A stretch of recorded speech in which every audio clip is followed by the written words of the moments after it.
여기서 기억해야 될 포인트는 이 회사 업무의 중단을 막기 위한 긴급한 인수인계 행위를 하더라도 행사죄에 해당한다고 했으니까 다음번에 지문이 나올 때는 이런 지문을 껴서 나올 수도 있겠죠. 회사 업무의 중단을 막기 위해서 긴급하게 이렇게 한 행위는 회사를 위한 행위이기 때문에 이때는 자격목용 유가증권 이 행사죄에는 해당하지 아니한다. 이런 식으로 나오면 그럴듯하죠.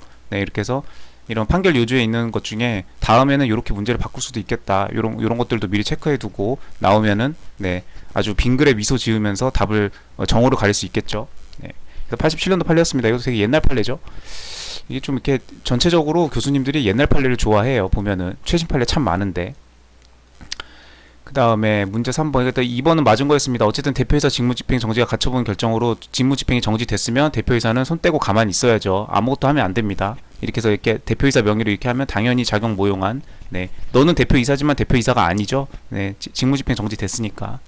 그래서 모용죄가 성립한다. 그 다음에 문제 보기 3번. 네, 제가 틀린 거라고 했던 판례입니다. 그 지문이죠. 저도 정확히 모르겠어요. 이건 왜 이게 성립해야 될 것 같은데 만약에 이게 답이 아니라면은 이게 답이 아니면은 옳지 않는 거 찾는 거니까 얘가 맞다는 얘기잖아요. 그러면 무단히 변경을 했음에도 불구하고 유가증권 변조죄가 죄가 성립하지 않는 게 맞다는 얘기니까 한번 보겠습니다. 78년도 판례 뭐 이거 아유 뭐 70년대 판례를 내고 있어요. 판시상 타인에게 속한 자기 명의 유가증권의 변경을 가한 자의 죄책 정확히 판결 요지에 해당하는 걸 문제로 냈죠.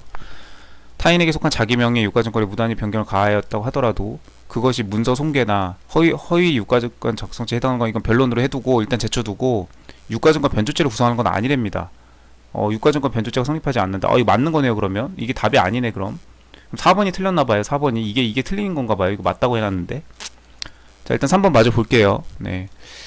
유가증권 변조죄가 구성하려면 구성 요건에 대한 거죠. 네, 형법에서 나오는 민사에서 요건, 그 다음에 요건사실론에서 요건과 그 다음에 효과 이렇게 공부하죠.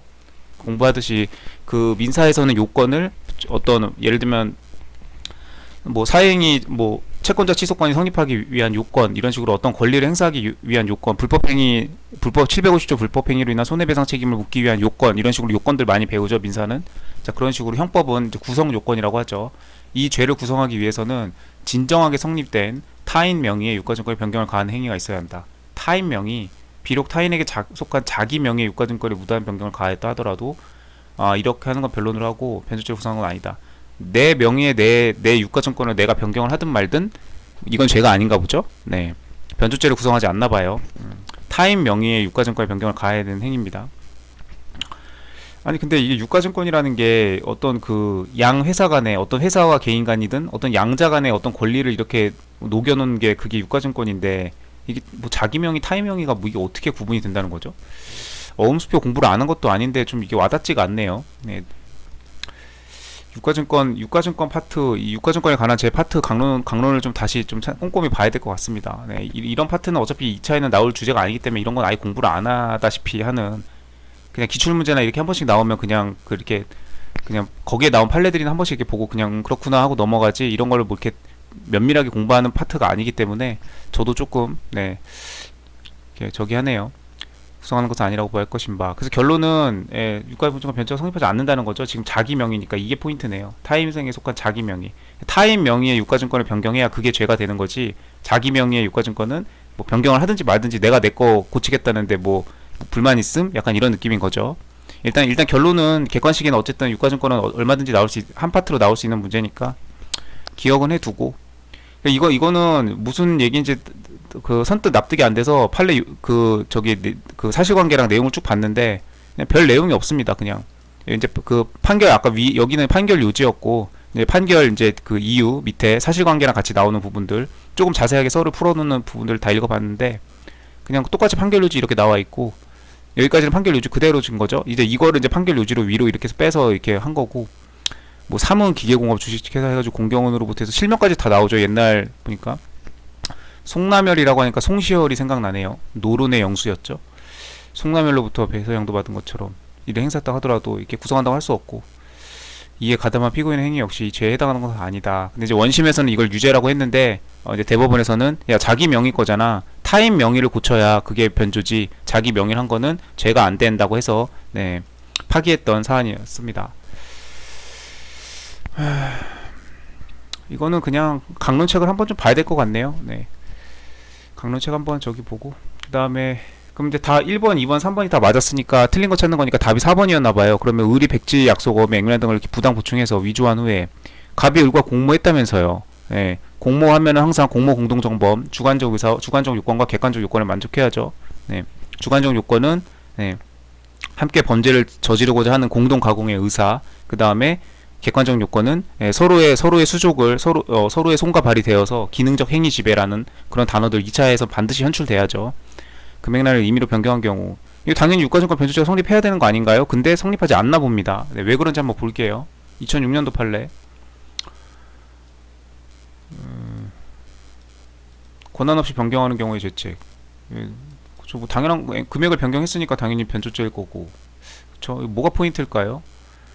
이미 타인에 의하여 위조된 약속어음의 기재사항을 권한 없이 변경하였다 하더라도 유가증권 변조죄는 성립하지 않는다. 아하, 이미 타인에 의해서 위조된 약속어음의 액면금을 권한 없이 변경하는 것은 변조에 해당할 뿐 위조는 아니다. 네, 그쵸. 금액을 그러니까 처음부터 새로이 창출해서 만드는 게 위조고 이미 만들어져 있는 걸 이렇게 슬쩍슬쩍 고치는 거는 이거는 바꾸는 거죠. 네, 그거고. 아, 이게 포인트네요. 이미 타인에 의하여 위조된. 그러니까 지금 을이 백지 약속어음의 액면란을 부당 보충해서 했잖아요. 지금 을이 이미 범죄를 저질러서 이 약속어음이 이미 그 범죄물이 된 거죠. 잘못된 어음이 된 거죠.